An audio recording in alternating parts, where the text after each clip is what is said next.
All right. Good afternoon. Welcome to a potential elimination match here for Speedgaming Online for Link to the Past Randomizer. We got lower bracket round 2 between Jem and Pytlovan. Should be actually a very exciting match. Spoiler is always very dramatic, very tense, very exciting. Give you a lot of popcorn. Pretty excited. Ari, how's it going? Long time no see. It's going well. Excited for this match. Oh yeah, so, gonna be very interesting to see how both runners start this seed. Because there's some options. Yes. Options can be good. You know, it's like if you're a buffet person, right? You know, you have 50 different options. It's great, right? Because you feel really good. On the other hand, sometimes you're you know, if you only want one thing, it doesn't matter what the other 50 things are. You just want the one. And we're actually gonna go see in this case how they start. So for full disclosure, Ari and I did take a kind of look at a spoiler log, spotted a few things, you know, kind of constructed maybe half a route or something like that. You know, some macro level stuff. We're gonna see the one item, of course, we always care about in spoiler is number 1, rush boots. Let us see in this case what we can get our hands on. We have 20 rupees on Pytlovan's side. We have a lot of rupees on Jem's side. Yes, immediate divergence.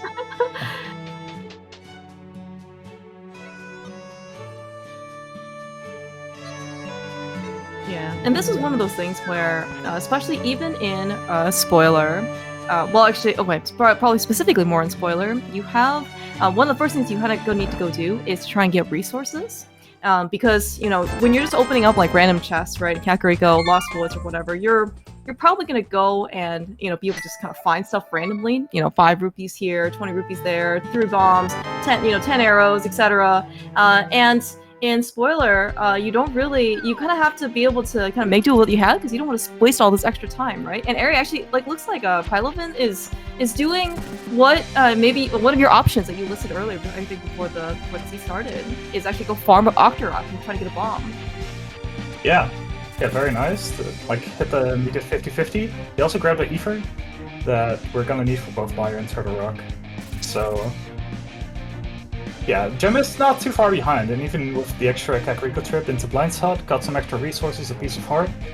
The Moon Pearl as well, which we're definitely going to need. But yeah, both of them beelining it straight to Gina's cave. Yeah, fortunately, Jem getting a little bit of a knockback from the Vulture. You know, it is the one and only murder Vulture, I guess, we have before Gina. Not quite as devastating as maybe the ones in Dark World, but you know, it's there. It's not nothing. But yeah, finally we are able to go get the boots. It is exactly the first thing we wanted. You know, rush boots, rush flute as soon as we can. Those are certainly big movement items. Yeah, and then once we have flute now, once we have boots, everyone is super comfortable. Maybe next priority up is a sword, you know, for what it's worth. But I think Jem is heading there now.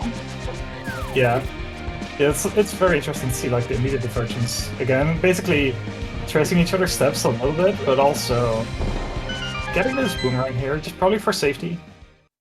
Maybe stun price. Interesting. Yeah, I didn't actually check what stun price was. That was not part of the at least my initial scraping.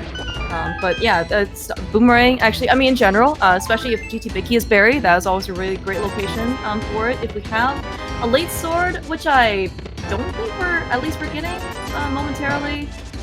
You know, could also be like a nice switch usage, like you'd be able to hit switches with. Yeah, for sure. Yeah, but yeah, Jem getting through Mini Moldorm actually exceedingly well.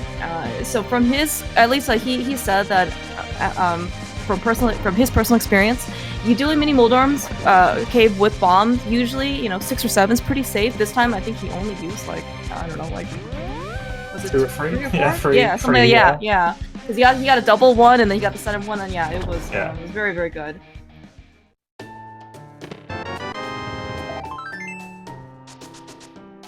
Yeah, so setting up the water walk out of Mini Moldorm Cave to get that glove, and then making his way out again. Running all the way over to Hobo. Yeah, some people say that rushing Hobo, when you don't have the spoiler log, is unhinged. Can't believe anybody would actually go do something like this. However, you know, given that we do know where things are, it is very understandable if you want to highly prioritize Hobo. In this case, he has the mirror, which, especially if you're not playing with a log, I mean, getting to Hobo is already pretty, you know, it's kind of like a mental and physical block, right? It's like, do I really want to go to this location? It's kind of bad, right? And it's even worse because you want to go there with ideally flippers and mirror, but, you know, when the mirror is on Hobo, it makes it even worse for you. Yeah, exactly. Yeah, with Pen and Swamp, like, we're probably gonna need it for just an item.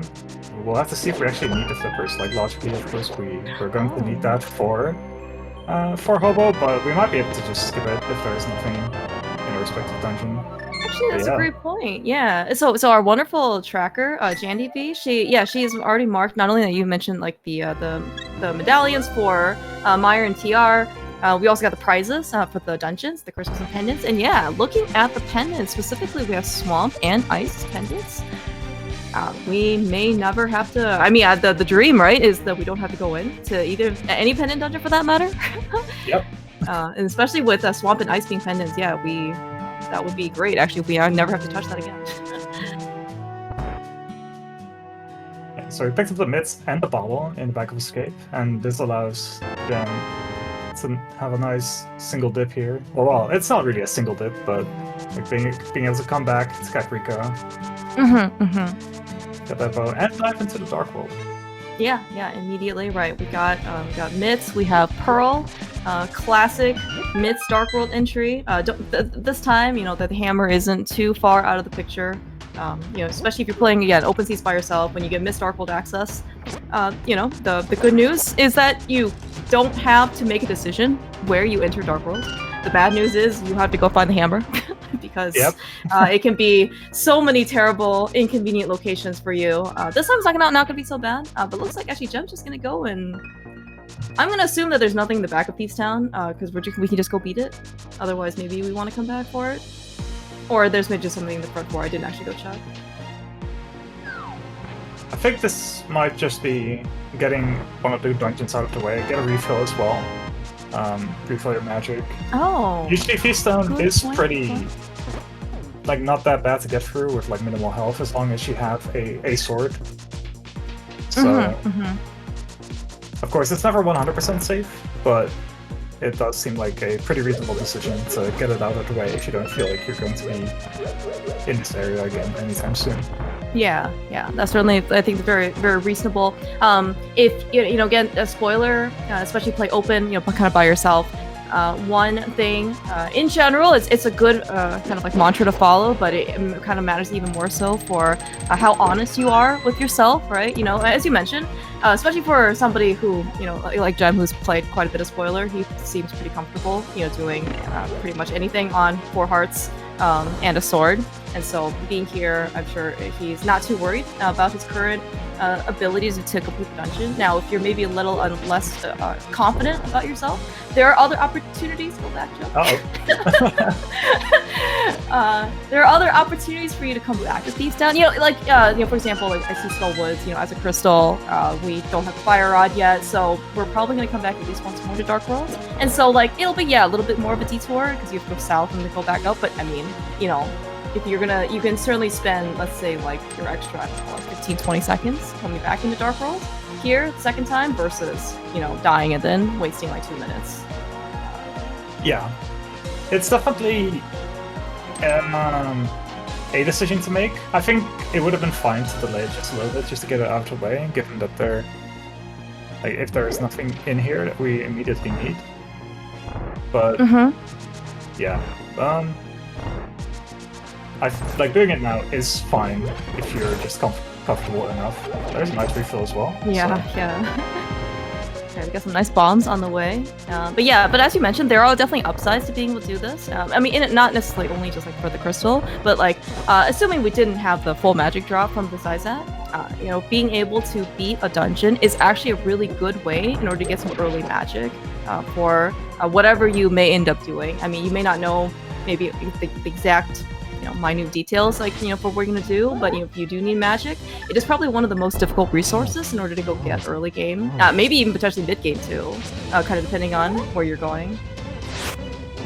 Yeah, luckily with the spoiler lock we do have a way to check what enemy price packs drop which resources. So there's a little bit of a way to game the system.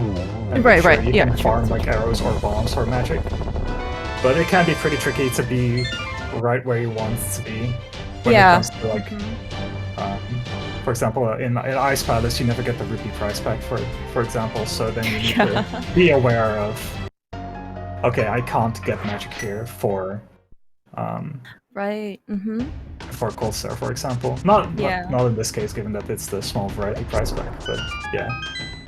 Yeah, no, but you're absolutely right though. Like, kind of, you know, one of the things that you can maybe plan on, which you can maybe kind of tell by the way, this is might be kind of a low percent seed. If Jem is taking all the way, he's going to Brewery for a heart piece. Now he did, you know, it looks like he did plan it in order to try and get himself a fifth heart, but still, like that. If that's the best heart piece we have, oh, that might be a bit much.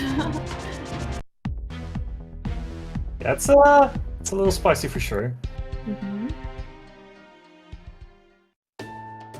All right, well, this looks like a pretty nice, convenient route, you know, and maybe not too different necessarily if you don't have the spoiler lock, and that if you get your Mist Dark World access, you start at Village of Outcasts. You may not have done Thieves Town initially the first time around just because you don't have the hammer, right? You know, you can always take the chance of doing that, but then, you know, we'll just go get the hammer here in Stumpy. Yeah. But we're just going south, you know, to South Dark World. There's no problem. Yeah, I think the only difference is that usually it's pretty likely to assume you're not going to do Hobo anytime soon. Yeah, that's true. Yeah. Very, very good point. Yeah. So that mirror locking that Cane of Samaria is would have been something. Oh, that's true. Oh my gosh, you're absolutely right. Yeah, because actually, even looking so Swamp is a pendant. Whenever Swamp is a pendant, you're always kind of like, man, you know, like, do I need the hook shot? Do I need the mirror? Right? It's kind of one of those things where Swamp is the only dungeon that's really like being hard locked, but you have kind of some of these like straggler locations. You know, like Checkerboard Cave, for Mirror, for example, Graveyard Ledge, Cave 45, and so, and of course, those are very valid locations to have, actually, you know, like more progression. So you're always kind of wondering if some things will actually show up. And yeah, the fact that the mirror is on Hobo, which you want to go to Hobo, and then Luxmaria is kind of pesky. Yeah, for sure. Yeah, it's always really fun in the spoiler seeds to kind of see just how bad everything is. And usually when you play the seed normally, it's bad, but it also kind of flows together well. In spoiler, it just always seems a lot worse. It's like, I can't believe the seed is making me do this. Yes. Yeah, and there's always, inevitably, you know, at some point you always say, like, I'm really glad I had the spoiler lock for this seed. Yeah. You know, you have how many trips in Dark World are you gonna make? Maybe not specific for this one, but you know, when you ever have like the classic, you know, Hammer and Ice Palace, Hammer and Pod, you know, Samaria, you know, or sorry, like Fire Rod and Laser Bridge, you know, you're just you're very sad. Yeah, exactly.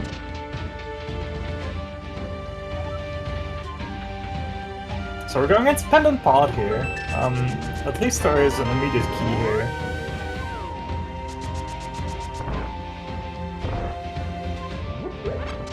But it does look like,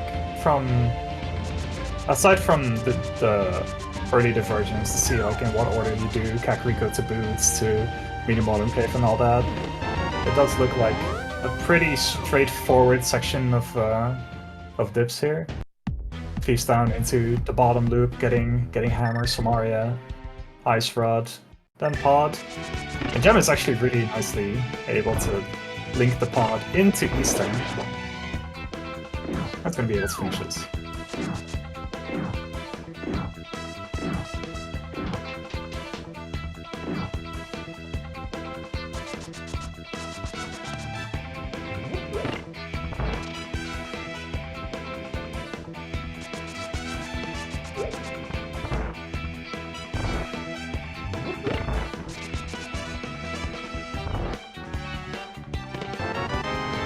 Always a really good, you know, feeling to be able to, you know, have to be able to like combine, you know, like be efficient, right? Because you have the spoiler lock, you know where things are, and in this case, in order to be able to combine Pod and Eastern, always a classic, you know.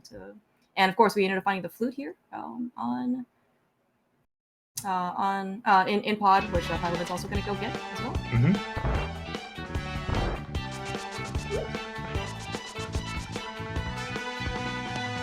Pytlovan just trailing Gem a little bit. Early, yeah, maybe early sequencing not working out quite as well, but he does have the Ether over Gem. Joe will have to come get that later, probably with the flute. So that's a little bit of time that he'll be able to make up. There's a really nice item as well. Always love to have at least a second sword, especially with dungeons like Myron Sword Rock coming up. Oh yeah. At some point. And the Fire Rod. So, yeah, in that sense we're already closing in on go mode, right? We need... with that flute we have a way into deserts. So, oh yeah, that's right. We do need Desert Palace access, yes. So once Gem gets Ether, that's going for him.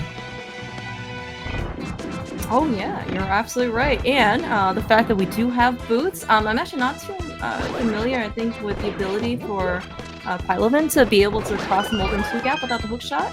That could, in fact, be something that maybe neither of them are interested in go finding. Swap is a pendant, so maybe we don't have to go in for anything. I did take a peek as to where the hook shot is. It is fairly, I mean, it is accessible, so it's plus map chest. But then again, like, if we're not going through the front, I don't know if it's actually worth your time in order to go get it. Especially if you just take the shortcut in the back. Cheerful, the most cheerfulest of fights on Gem's side for Easter. You could definitely see, Gem, you see the smile on his face, very, very cheerful. It's a hard fight, it always will be. Okay, we believe it's just bow practice, for I don't actually see him doing this, to be able to actually, do the NMG style of the light world bosses. However, though, he's got his bow practice in.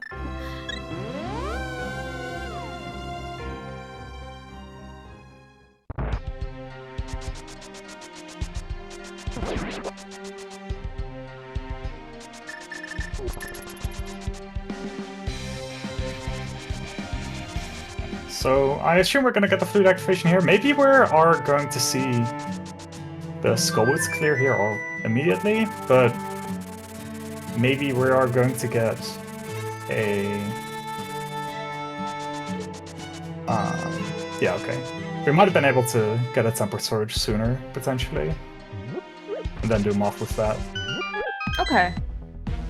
Oh, right, okay, yeah. And yeah, Mothula, like, one of the nice bosses to actually be able to have Tempered Sword for. I mean, you certainly probably want Tempered Sword for all the bosses, but that's certainly one of the ones here that makes the most impact. Yeah, we love bonking back into the Ropa, as you mentioned. Actually, the fact that Gem actually worked his way up to 4 heart pieces in order to get that 5th heart. The fact that he doesn't have Blue Mail is really, I mean, it has actually a lot of meaning because, just kind of like how you want to pick up Sankar before maybe Helmet and MG to get that 7th heart that's not a multiple of 2 really, really helps here. Because you can take that extra hit, right? Because basically everything does 2 hearts of damage. Yep.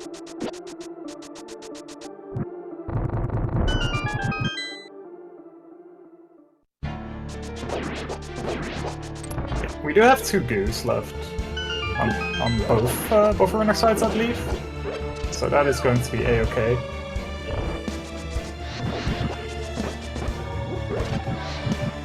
Very nice Mummy hallway here as well. Yeah, now that most of the routing is complete, we can also focus a little bit more on how the runners are going through the dungeons. Mm-hmm. At the start, it's always a little bit hectic. Okay, what are the runners doing? How are we going to talk about the rest? But yeah, and as you kind of mentioned before, like at the very beginning, especially for this one, if you want to, in this case, rush boots, it's not necessarily even about like the macro routing, like what area to kind of go to. I mean, it's like I said this time it was, but like when we're really just hurting for resources, right? What is the best?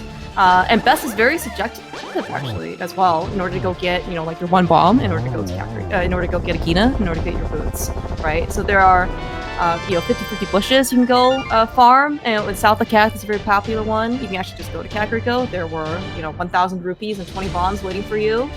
You can see what Pytlovan also did. He killed an Octorok because he knew about the prize pact for the Octoroks that was in South Shore. but you know that's a little bit risky because it's only 50, you know, because every drop is only 50-50. You know, like it's very interesting, you know, to be able to see in this case like what everybody wanted to do. Yeah, and then additionally, it was pretty interesting too in the sense that we kind of needed the bombs anyway from the shop in order to do Mini Modern Cave to be efficient for the rest of the route. So even though getting to the boots sooner may have been nice, you're also supposed to look ahead and it's like, okay, do those boots immediately gain me something? Because I will need to go to CAC to buy bombs, or need to get money to buy bombs. That was really tricky. No, that's definitely really true. I mean, and like, is it a full meme? No. It's in order to rush boots. Like, boots save you a significant amount of time. That's definitely for certain. However, though, maybe they don't save you enough time for like if you just delay it very slightly, you know, or get things more efficiently. Because ultimately, even though you do get to dash, you know, the startup cost to dash saves time. Maybe you don't even get to use the boots for wherever you're going. You know.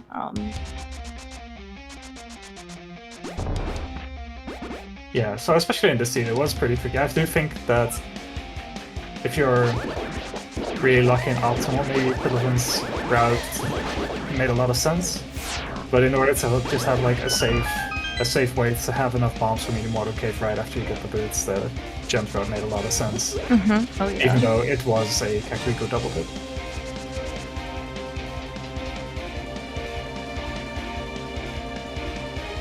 And you know, while double dipping, especially in spoiler log fashion, right, doesn't necessarily feel as good. You know, especially when it's not a hard required double dip. Like you can have logical double dips if I play like pod, right? You know, you gotta go into pod to go get your, I don't know, like your hook shot or something, and then your bow is in. You know, paradox or something, right? And that was, you know, and you know, that was kind of the only thing you had to go do, right? But you know, for stuff like this, when you have a decision, you can't really just say like, well, the sea kind of forced me to do it. You know, I don't really have much choice. It just feels much different because it is your choice. And so then if you end up losing time, right, you kind of feel bad. Yeah, exactly.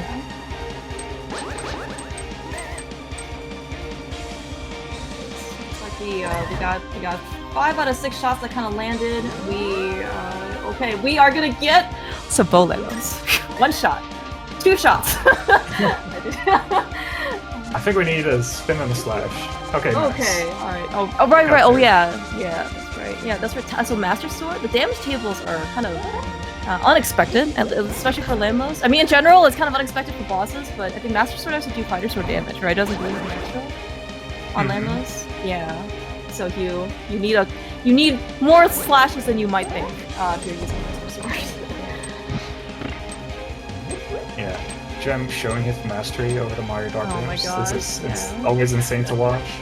It is. Yeah, see, Skelly actually pointed this out in one of Gem's previous spoiler log races. Actually, I think probably his last race. Okay, when he got spooky. But yeah, like the fact that he just kind of moves like extremely fluidly, like as if basically he just has the lamp, is kind of like it's so easy to just watch it and then just take it for granted, be like, oh, of course, it looks so easy, and then you try it and you're very sad.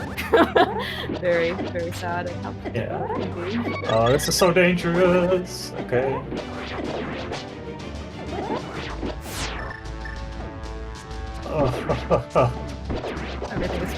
Everything is. Yeah, apparently. Okay. Oh, perfect. We did it. It seemed quite sketchy, but it really worked out well. Very nice Mire from Gem here. Yeah. And there's the downward sword. So yeah, I think it really came down to, do you want the safety for Mire with the blue mail from Mafla, or did you want to play it a bit riskier and get tempered from Biddy to then do Mafla with tempered sword? It's a pretty nice potential trade-off here.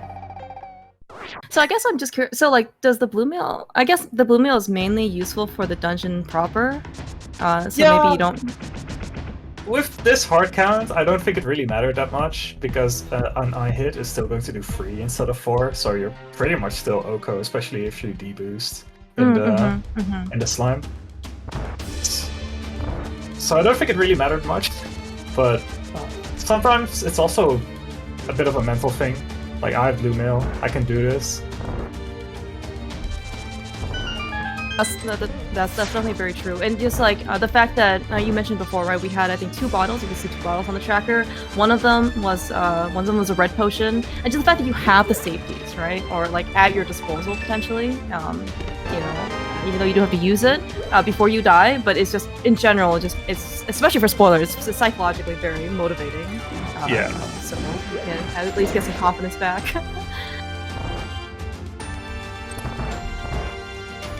So we actually do see pretty accessible hook shot, and the fact that we have to go over all the way over here, you know, no. as uh-oh, what happened?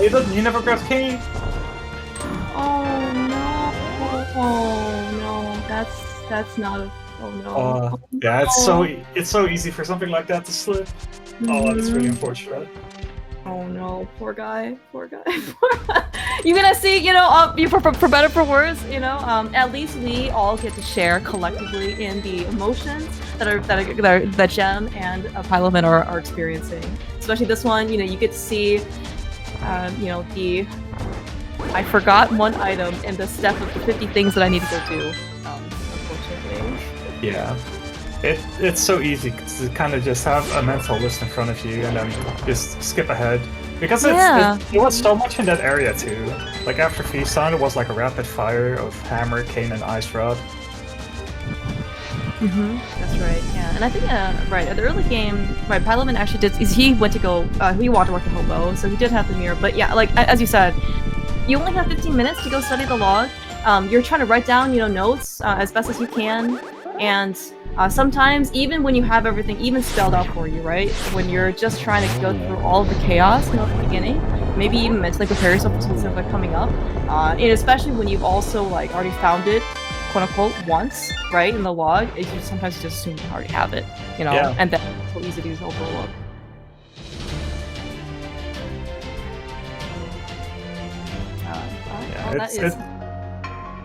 Yeah, crystal number 5 from Gem. But it's really good that he just decides to quickly do a mental reload. Okay, I'm just gonna do skull once now, reset, then probably grab Cane and go back. Just kind of just do something to maybe distance yourself from, okay, I messed up this, I need to immediately grab it and do it again. Maybe just kind of helps him like reset it a little bit more. Yeah. No, that's I think that's actually very, very valid to be able to do. And it's also not even necessarily even for a spoiler, because maybe the stakes are slightly higher or different, you know, when you think you've kind of messed up in spoiler, but even just regular rando too. You mess up something, you last locate this, you get tilted because you died from a boss. Like, one of the more underrated traits, especially of a tournament player or a racer, is to just be able to kind of like mentally reset and just keep playing the game, you know? Yeah. Because you're only going to play worse if you stress yourself out more. For sure. Yeah, nice fight from Pip here. Yeah. He's using one of the goos, but no, better to be safe than sorry. Yeah, especially it looks like Gem side, looks like, you know, we have a bug net. Pytlovan also has a bug net. And so, you know, we can always, especially if we have empty bottle, it's never gonna go to waste. You can always go catch a fairy. Fairy is one of the best safeties you'll never use in theory, because if you use it, you know, you're still not dead.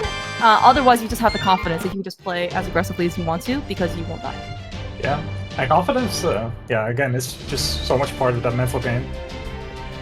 Knowing that you have a safety buffer, that a mistake isn't the end. It doesn't actually make you make more mistakes, it just makes you play with more confidence, and then it's a lot easier to keep it up. Yeah, and the fact that, like, especially if you play on one-hit KO mode, or, you know, maybe sometimes you're just a little bit uncertain about, I don't know if I can really afford to take this much damage, you try and play a little bit safer. You know, when, especially for probably people as like Gem or Pytlovan, they're pretty high skilled, and so a lot of their muscle memory, you know, kind of relies on strats that may not be like super safe, right? Maybe you're in the face of danger a little bit, you're willing to get hits. If you're not willing to do those, if you go out of your comfort zone, you know, suddenly things aren't, you know, you're not as well practiced, and then things can kind of go off the rails, or even, you know, maybe they stay on the rails but a little shaky, and then you end up losing more health, and you're just very, things can go downhill pretty quickly.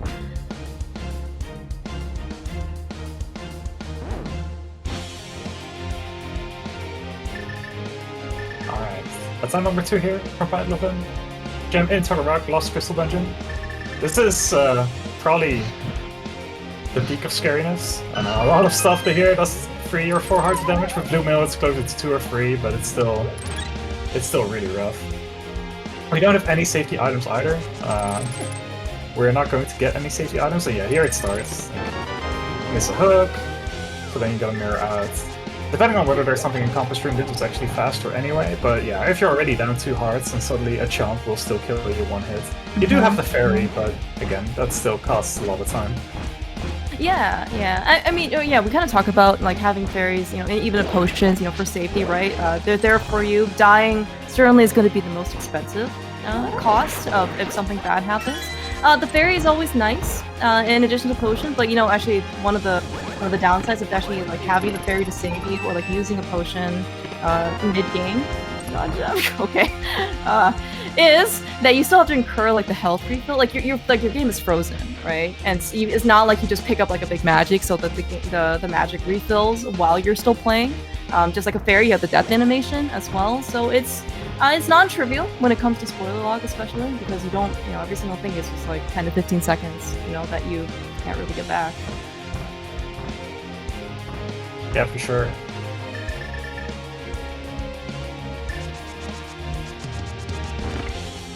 I don't actually quite have Pytlovan's audio, but it looks like it didn't quite end up getting being too spooky. Oh my gosh, I'm scared. I'm so scared. Okay. I really wish she had a fairy. Yeah, same. I wonder where Powder was. I didn't actually check. I thought it was just. I thought it was GT, but maybe not. Oh, okay. It would be classic. No, it's. Oh my gosh. Do we know what's in this other bottle? I think he'd used both by now. Oh, okay. Because he had one empty one by the time he got to the, like he used the red potion. Right. So, yeah, 8 arrows here also is oh not my gosh, this is yeah, because ideally you would really want to be able to save your arrows for the last phase, for the big eye. But here, like, oh, this is going to be extremely dangerous and probably a slow fight as well. Because you see, you know, the fact that he is on 1 hit, God, he can't really he can't damage boost himself. One that lies literally look at you funny, and then there you go. Yeah, it's so rough. It's hard to overstate just how difficult this is. Yeah, I mean, even in NMG, when you like people come here with whatever, how many hearts you come here with normally, like 10 hearts or something like that, maybe. Yeah, like after you enter video with like 8 or 9, like max. Okay. Max. So usually like, but that's with Tempered Sword as well. So at that time you can do a normal strat and always know, okay, I'm going to take 4 or 5 hearts of damage, and that's fine. But with Master Sword, and you don't have that luxury, it's brutal. Yeah. Yeah. So at least like for Vitreous especially, health is probably one of your best resources. I mean, I would say vital.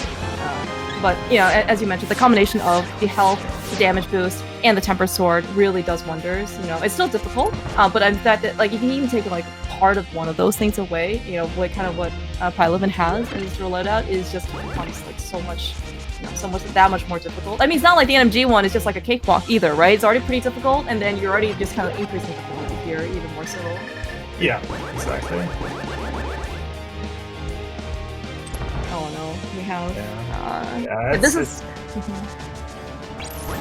And there's no easy safeties either. Like I think at this point we can kind of say what the potential options were, but they really aren't pretty. It's like Cake is on Pendant Boss, Burna is on a Pendant Boss. It's Oh my gosh, really? Yeah. That's awful. Yeah.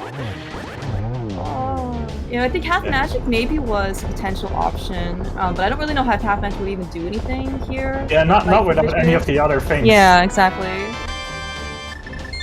It's actually brutal. Yeah, I think I saw. I'm not sure if like Darkness would even pose that much of a difficulty. I mean, it certainly would make things easier, but I don't know if it's going to be easy like it doesn't help with Vitreous, for example. But I think Lamp I saw was on Zora. Yeah, exactly. You know, and like we were at Waterfall, and we had like more than enough money from Kakariko. I think we ended up going there first, but like still, getting Lamp, it takes, I don't know, like a minute plus in order to go get it. And play, you get Fire Rod pretty early as well, so it's I mean, it certainly is a decision. Yeah, and especially because you wanted to combine Waterfall Fairy with Hobo instead. So if you're gonna do True, Hobo yeah, that's a good point. into Waterfall, then you're also losing more time. So yeah, it's just it's really tough. And maybe the best option now is to kind of, yeah, it's hard to say. Like get an extra fairy somewhere. Like maybe do Hera, get some fairies, and then come back. But nothing feels great. Reopen the middle door. Perfect. I very much approve of this content. It does look like Red Mail. Gem is not gonna go get silvers, it looks like. So I did check, the second vote is in GT map chest. So I guess I didn't actually see where the rest of the keys were for this particular thing. That's the question. I think silvers, like from map chest, that seems pretty worth it.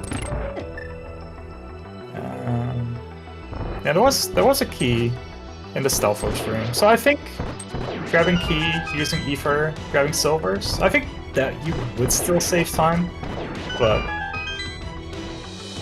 also can't blame him for going for the safe option here. Yeah.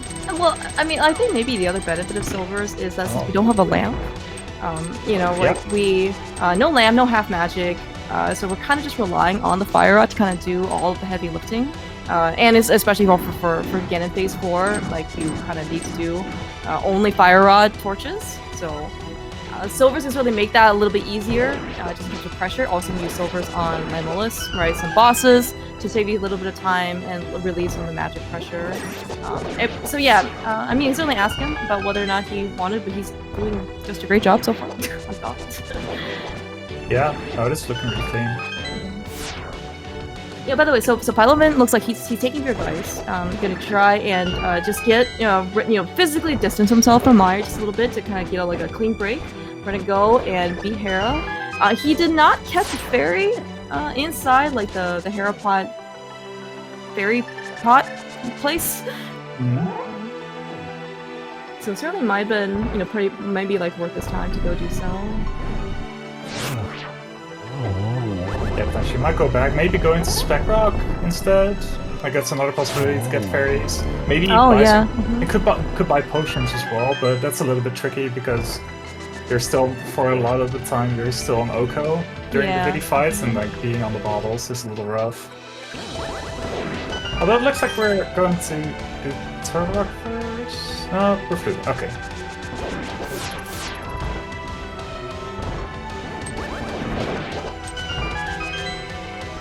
Yeah, maybe he does have some backup options, like quickly looking for the spoiler log. Okay, what can I do?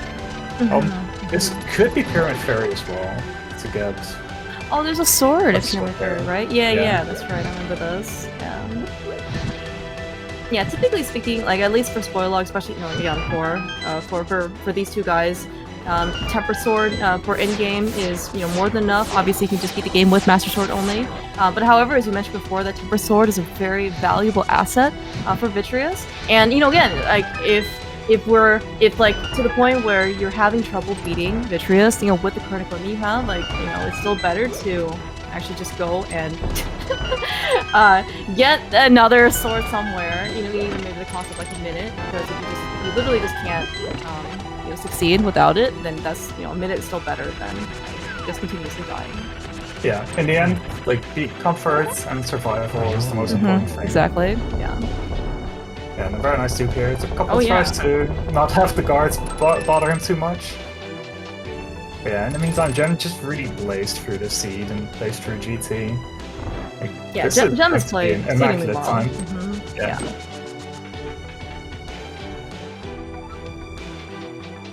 Yeah, and it is going to be hard to like beat him in any seed, but this is especially just really rough. It was a very low % safety seed,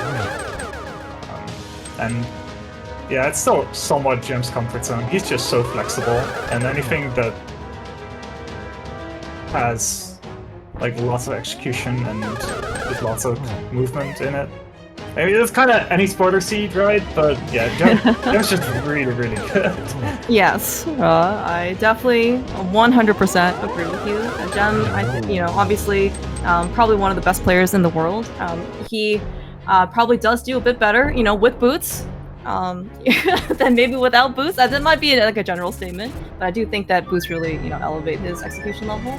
And that being said, like, I think Jem's always kind of liked being able to play, spoiler, low-ish percent, maybe not like super low percent, like garbage level, but like, he's always kind of one of his more favorite modes, or preferred modes to play.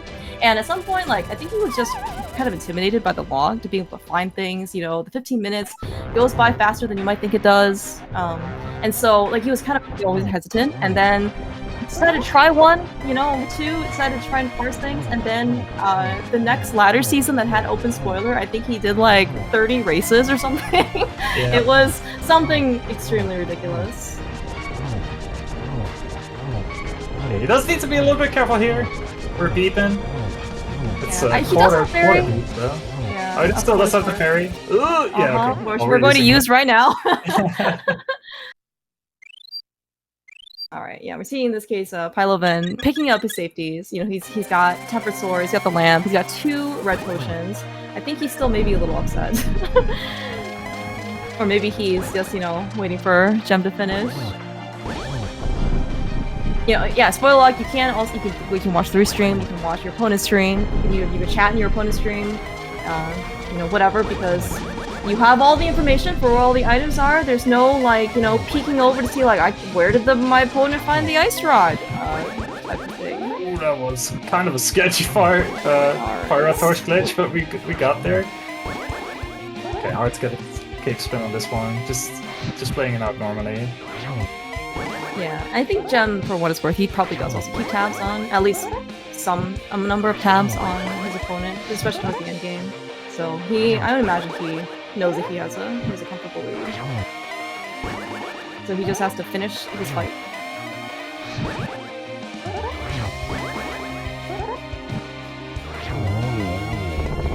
Alright. Yeah, big GG's to Jem. Yep. Very well played for this one. And yeah, as you said, low percent. Even though with the fact that he did have blue mail, it came even kind of late game, or mid to late game. So we still had to be able to utilize it, at least for. I heard double B's. But yeah, for the most part, like being on 4 hearts, and that 5th heart we got a brewery. I think really helped Jem kind of be able to let him be comfortable for the seed. All right, that looks like we have also GG for Pytlovan. Very, very rough Mire situation. Certainly, is just a very difficult time to be. Yeah, it was really, really rough, and it just really helped that Jem has the Mire Dark Rooms down to a T. Mm-hmm. But yeah, we're welcome to both. GG's to both. Hello, guys. GG's. It was really low safety, aside from poking out on bottles. Yeah, it was rough. Yeah. Yeah. Do you want to talk first, Jem, or should I talk about my mishaps about the seed?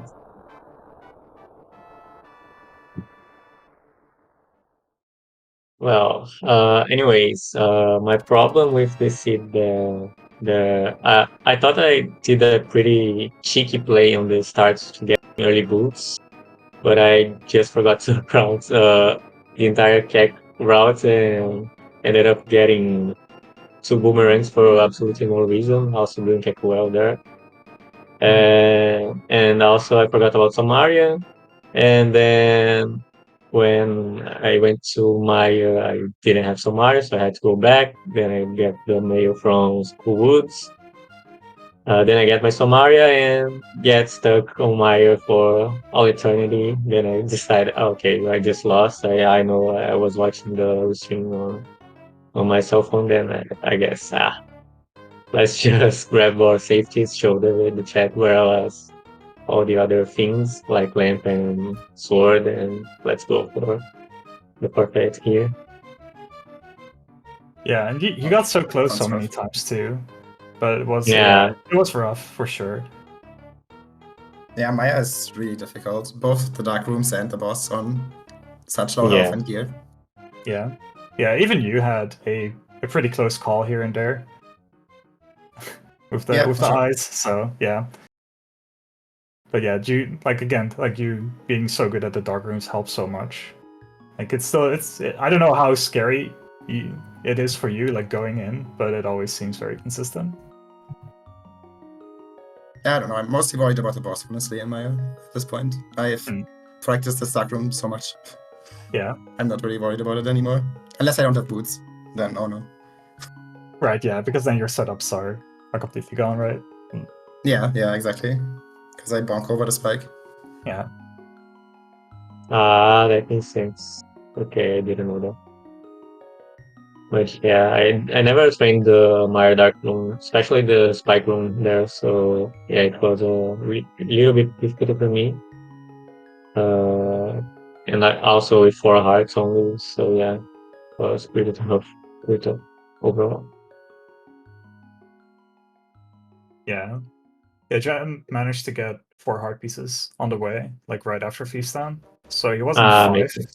5 for most of the seed. But yeah, it didn't really seem like there was anything remotely feasible unless you wanted to take time to go to either escape or like other out of the way locations. So yeah, it did seem like the Yeah, best it's option. really miserable. I was Yeah. really desperately trying to find at least a 5th heart for Maya, and then was like, okay, guess I get brewery. Yeah. To have 5 hearts for Maya. Yeah. Yeah, I know I couldn't go for safety there because I'm playing against Gem. So yeah, it's pretty rough competitor here on the lower brackets. I didn't expect to fall to be matched against Gem here, but we gotta do what we gotta do, right? So yeah. Yeah. So and you really did try like really hard to keep up, and like especially like going into the Dark World, the route was practically identical and you were keeping up for the most part. But yeah, once Maya happened, Yeah. and then missing the cane. Yeah, I just forgot about the cane on K5 there, so pretty much left it there for all eternity. And then I thought I had the Somalia since I was on that platform for the Somalia block, and when I checked my menu for the Somalia, I didn't have that. So that felt really bad. I even facepalm myself. So yeah, it was really rough there. Yeah. But GG's again. I can't take anything from Jan. He is a great player. I hope he gets far on this competition here. Maybe challenges the money prize. But I thank you all for the stream. Thank you, Clearmouth and Ariel. Thank you, DND, for the tracking. Yeah, thank you, Dan, for the competition. Yeah, thank you. You too. And yeah, I can just repeat the same thing that Pytlovan just said. Yeah, thanks so much for raising me. Thanks so much for the commentary, Clearmouth and Ari. And thanks for tracking JanDB. Should be fun to watch back. Yeah. Yeah, I guess we'll let Jem just rest his throat, because you do sound still a little bit rough. But thank you both so much for putting up a great show. And thank you so much, Clearmouse, for coming and asking me. Oh yeah, no, thank you so much, Ari. The pleasure's always all mine for you to be able to commentate here. It was always a pleasure. Yeah, and I just want to echo what everybody else has said. Thank you guys so much, Jem and Pytlovan, for racing. Jem, best of luck in your next losers bracket match. I don't think you have an opponent yet. Looks like Specs and Magno are still scheduling. Not sure if that was gonna happen, but I'm sure it'll happen soon. So I guess we'll keep an eye out, look for that. And why is it yeah, those two already? I'm sorry? Why is it those two already? I don't know. Dude, spoiler, this bracket doesn't get any easier. Were you expecting like more like easier opponents? Damn it. Yeah, actually, speaking of even more easier opponents, so we actually have one more match later on this evening, 8:15 p.m. on Speedgaming. We actually have JNDB tracking for us today on commentary with Skelly. That match is going to be for Relkin versus Gamachu in the winners bracket. Going to be a pretty spicy match there. Yep, very very intense. And then we also have one at Monday morning, 5:15 a.m. Eastern. That this is when the you have West Coast meets EU. That's Broger versus PH. Losers bracket match. And PH said, "How about 2 a.m.?"